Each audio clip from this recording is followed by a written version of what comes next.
8 years down the drain, a wedding shattered. All because of one stupid, wine-fueled comment about my ex's.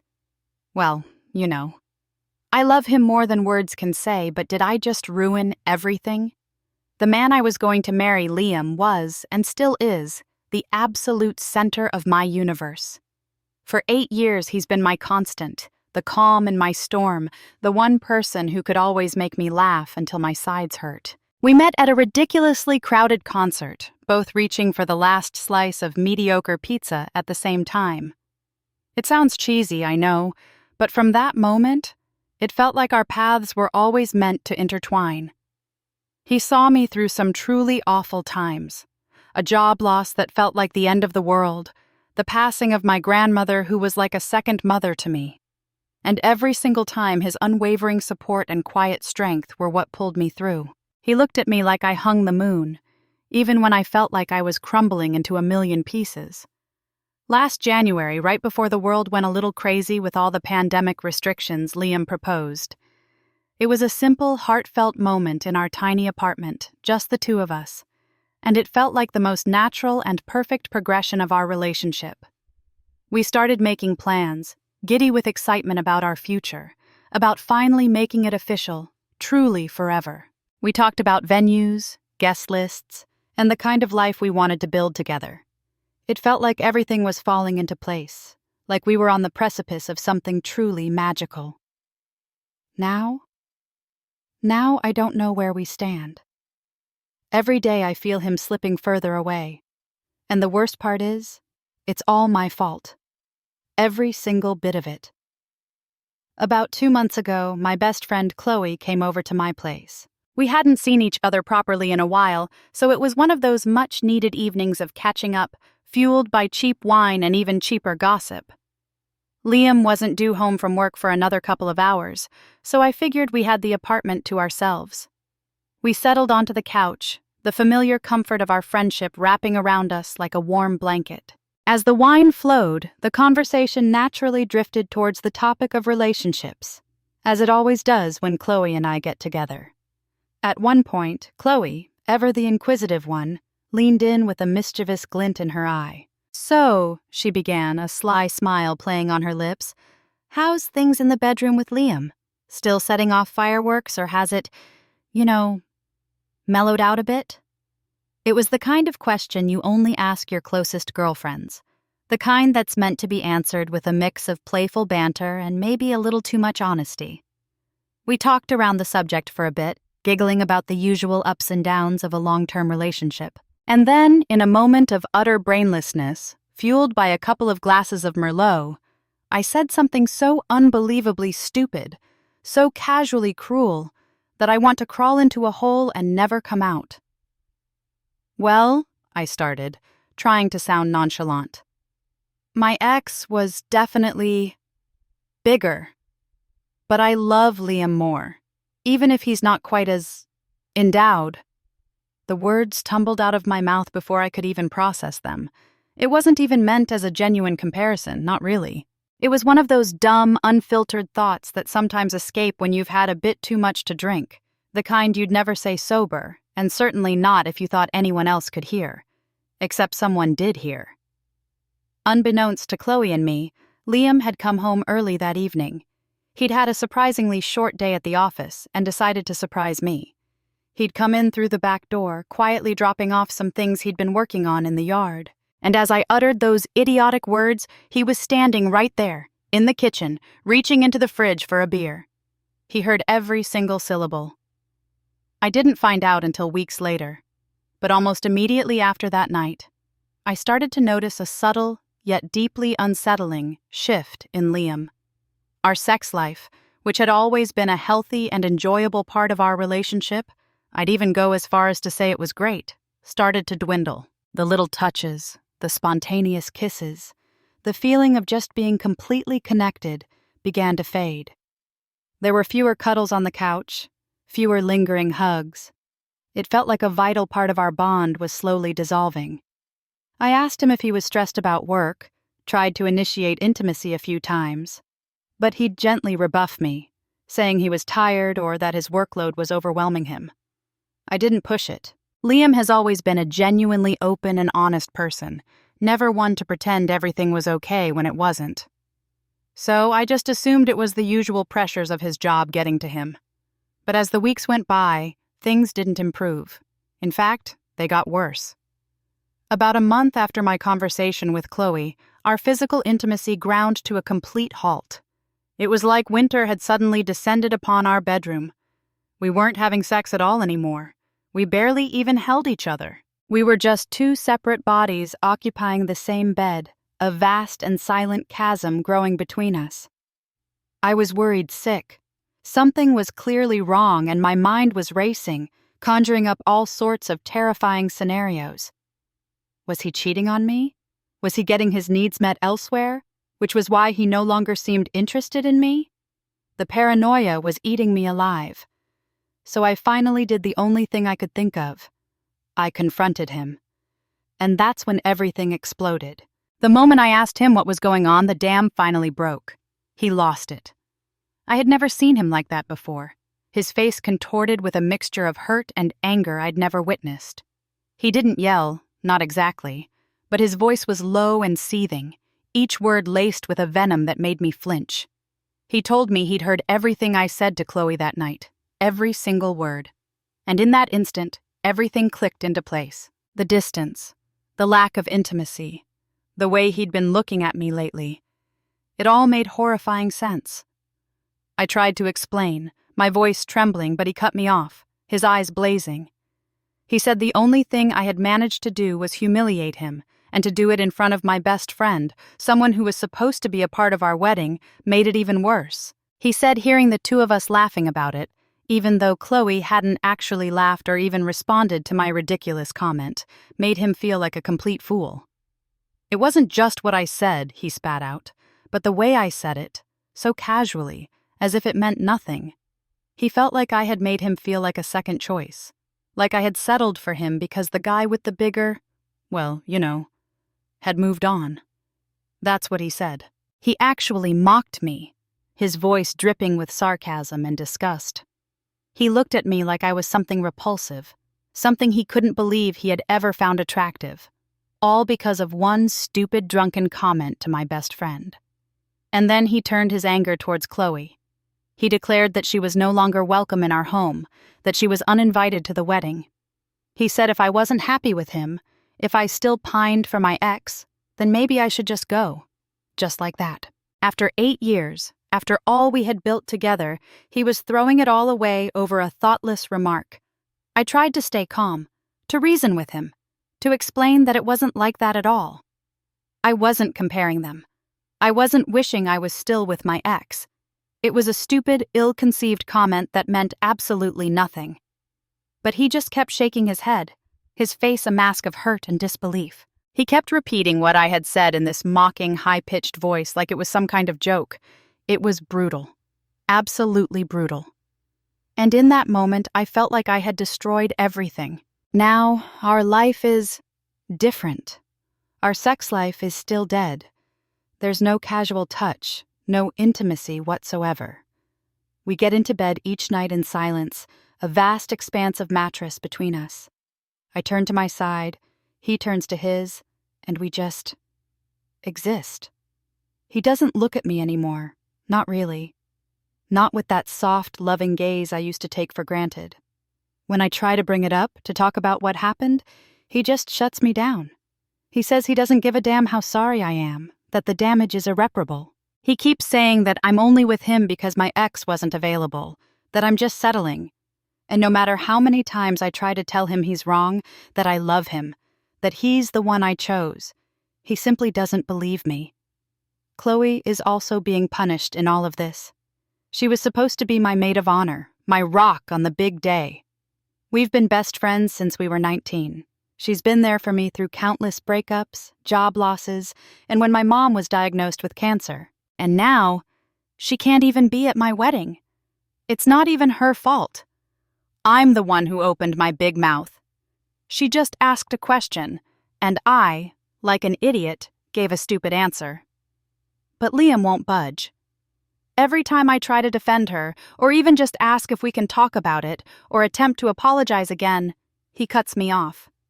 He says if I want to be with him, then I can never mention her name again, never see her again, never even hear about her. It's like that entire part of my life has to die if I want to stay with him. And here's the thing, I understand. I truly do. I messed up. I wouldn't wish that kind of betrayal on anyone. But still, I feel like I'm bleeding out trying to fix this, and he's not even willing to acknowledge the wound. I think it's been more than enough punishment for one stupid comment. It's not like I cheated on him or lied to him. I didn't even mean what I said in the way he interpreted it. But now, none of that seems to matter. All that matters is that I broke something, and I don't know if I'll ever be able to fix it. It's been a month since that fight, and things haven't improved. If anything, they've gotten worse. We exist in the same space, but it's like there's this invisible wall between us now, thick and impenetrable. There's no way to reach him, and it's eating me alive. He still comes home every night, still eats the dinner I prepare, still takes a shower, still lies next to me in bed. But that's it. I can't even remember the last time he told me he loved me, or held me, or gave me a proper kiss. I want to give him space to process, but I honestly don't think this is fair to me anymore. I keep trying. I clean the apartment from top to bottom. I make his favorite meals. I even leave little notes with happy memories tucked into his things. One day, I left a photo of us from our trip to Italy on his pillow. The one where I'm hugging him from behind, and he's got this huge, genuine smile on his face, the kind I haven't seen in weeks. When he came to bed, I was already lying there, pretending to be asleep, hoping for some kind of reaction. He didn't say anything. He just picked up the photo, looked at it for a fleeting moment, then tucked it into his nightstand drawer and turned off the light. It felt like a punch to the gut. The wedding plans have completely stalled. Last month, we were supposed to be choosing a venue, but the binder with all our research is still sitting untouched on the coffee table. Whenever I try to bring it up, he just shrugs and says we can do whatever I want, if it even happens. The uncertainty hangs in the air like a thick fog, suffocating any remaining hope I had. Chloe has been calling and texting, her messages filled with worry and concern. I haven't replied. What am I supposed to say? The last time I listened to her voicemail, she was crying. She said she couldn't believe I was letting him do this to me, that I should leave because he's being manipulative and can't stand that I have close friends. She said it felt like she was watching me disappear inside this relationship, like my voice no longer mattered, like I'd become so enmeshed with this man that I didn't even have time for my own friends anymore. Her words hit me hard, because she's not wrong. I feel like I am fading, shrinking into this version of myself that tiptoes around, apologizes constantly, and begs for crumbs of affection. But still, I love him. That's the part no one understands.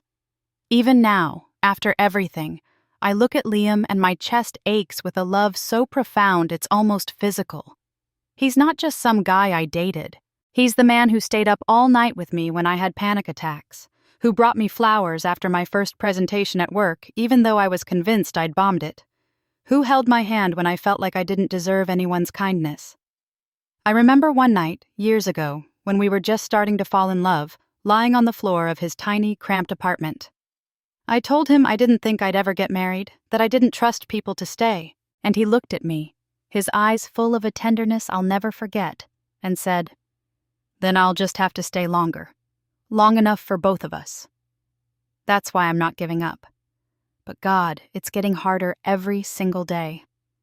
I know what I said was cruel, even if I didn't mean it to be. Sex is such a vulnerable thing. For anyone, really. And I took that and made him feel less than. I made him feel unwanted, like a second choice. And now that's all he sees. I've apologized in every way I know how. I've tried to explain, to reassure him, to plead with him, but he won't budge. He doesn't even want to try therapy. He says he doesn't see the point. I feel like he's just waiting for the inevitable, waiting to leave me when just a few short months ago we were making plans to spend the rest of our lives together. Some nights, I lie awake next to him, wondering if he's already gone on the inside, if he's just here out of habit, out of comfort, or because he simply doesn't know how to leave. And I hate that I'm starting to feel angry too. Angry that he's not even trying to move past this. Angry that he's punishing me, Chloe, and our entire future for one stupid, drunken comment. Angry that he won't let me show him how truly sorry I am. Angry that he's letting this, something that could have been just a bump in the road, turn into a complete and utter demolition. Last week I asked him if he still wanted to marry me. I was terrified of the answer, but I needed to know. He looked at me, his eyes flat and devoid of any emotion, and said, "I don't know. Every time I think about saying I do, I just hear your voice saying someone else did it better." That almost broke me. I didn't respond. I couldn't. I just nodded, got out of bed, and walked into the bathroom. I sat on the floor and stayed there until I couldn't cry anymore. I don't know if it was because I had finally accepted it or if I had simply run out of tears. I don't know how long I was in there, but when I finally came out, he was already asleep, as if nothing had happened, while I had spent hours wrestling with his words. All I have left now is to write this, hoping to find some sliver of comfort from strangers. The engagement ring is still on my finger, and I play with it sometimes, twisting it around and around. I haven't taken it off yet, but the thought of having to terrifies me. I keep repeating to myself that maybe there's still a chance, but every time I try to calculate it, the possibility seems smaller and smaller. My anxiety is through the roof, constantly waiting for the moment he asks for it back, and I don't know when that will be. All I know is that I still love him. I love him with a part of me I didn't even know existed, and I would give anything to go back to that night, to just shut my stupid mouth and leave that thoughtless comment buried where it belonged. If I hadn't been talking to Chloe, who I'm starting to resent just a little bit for even asking, maybe everything would be okay now, and we'd be happily planning our wedding. I don't know. I'm writing this because I'm desperate for some advice, for anyone who has been through something similar, and how they resolved it, if they even could. I just hope the comments aren't too harsh. I've already punished myself enough. I don't know what I'm hoping to gain by posting this. Maybe just some validation that I'm not completely insane for still holding on to hope. Maybe someone out there has made a similar mistake and somehow managed to salvage their relationship. Maybe someone can offer some words of wisdom, some magic solution that will make Liam see that one stupid comment doesn't erase 8 years of love and commitment. Right now, I feel so lost and alone, adrift in a sea of my own making. The silence in our apartment is deafening, broken only by the occasional sigh from me or the rhythmic tapping of Liam's fingers on his phone as he scrolls through. I don't even know what. Probably anything to avoid looking at me. The thought of calling off the wedding, of having to tell everyone that the fairy tale I thought I had was just a figment of my imagination, makes me want to throw up. The idea of a future without Liam is a gaping void I can't even begin to comprehend. He's been such an integral part of my life for so long. I can't imagine navigating the world without him by my side. But the way things are now, this isn't a life either. This constant tension, this feeling of walking on eggshells, the complete lack of intimacy and connection, it's suffocating me. I keep replaying that night with Chloe in my head, wishing I could go back and swallow those words before they ever had a chance to escape my lips. It was such a small, insignificant moment, fueled by alcohol and a misguided attempt at being relatable. I never meant to hurt Liam, never in a million years. He's the most wonderful, kind, and supportive man I know, and the thought that I might have destroyed our relationship over something so trivial is almost unbearable. So here I am, a mess of anxiety and regret, clinging to the faintest glimmer of hope that maybe, just maybe, we can find our way back to each other. I don't know what the comments will say. Part of me is terrified of the judgment, of being told I deserve this. But another part of me is desperate for any kind of response, any kind of connection to the outside world that might offer some solace in this incredibly lonely time. All I know is that I love him, more than anything, and I'm terrified of losing him forever. And all because of one stupid, thoughtless, drunken comment. So, yeah, it's over. We called off the wedding. Or more accurately, he called it off. He packed a bag 2 nights ago and left without saying much. And honestly, I don't think I have the energy left to try and stop him. I'm not writing this for pity. God knows my last post brought out every opinion imaginable. I get it. I said something hurtful and stupid, and it shattered the most important relationship of my life. But I also wanted to address some of the things people assumed about me, because a lot of you came at me pretty hard, and a lot of it wasn't even true. First of all, I have absolutely no feelings for my ex. Zero.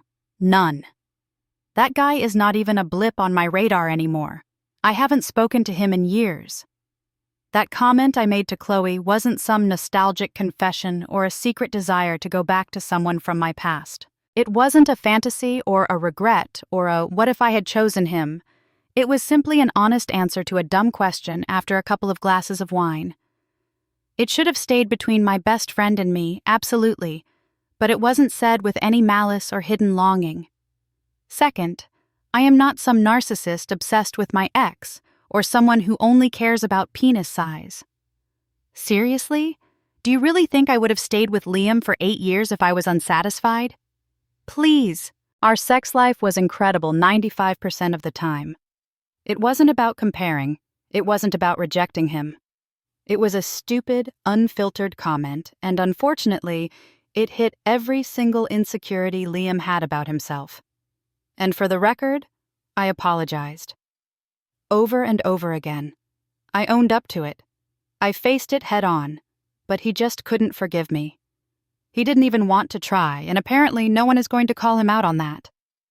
And maybe that's what I have to accept. I can't force someone to stay when they've already decided to go. As for Chloe, things are okay between us now.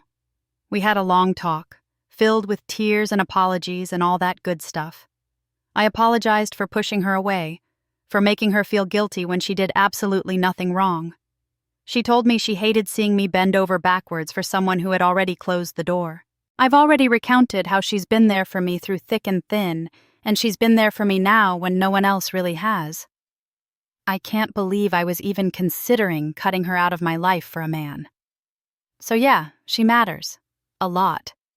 She's more than just a friend. She's like a sister. And losing her over this would have broken me in a completely different way. I think that's part of what made this whole situation hurt even more. Maybe if Liam had been willing to talk, to heal with me instead of punishing everyone around us, we could have made it through. But instead, he kept issuing ultimatums and holding on to resentment until there was nothing left between us but resentment. My family, surprisingly, has been pretty supportive. My mom cried when I told her the wedding was off. She said she'd sensed something was wrong for weeks but didn't want to pry. My dad just nodded and said, "Better now than after the marriage." Classic stoic dad energy, but I know he meant it with love. My sister brought over a bottle of wine, and we watched trashy reality TV all night, so I'm counting that as a win. But it's hard. I'm not going to pretend it isn't. I lost the man I thought I was going to marry. I lost our future, our home, those little routines that made up our life together. I still catch myself reaching for my phone to send him a stupid meme or complain about the weather, and then I remember he's not mine anymore. God, that stings. Not just losing him, but losing us, the version of us that made it all the way to an engagement, the girl who believed that love could conquer anything if you just fought hard enough. What a naive idiot I was. Maybe it is my fault for believing in those things. But I did fight. I really did, and he left anyway. At least I can take some solace in knowing that I tried. So now it's just me in this quiet apartment, with a wedding dress I'll probably end up donating because I can't even bring myself to look at it. I don't know what comes next. I'm not ready to date anyone, and honestly, I don't trust myself to fall in love again anytime soon. That's all I've got for now.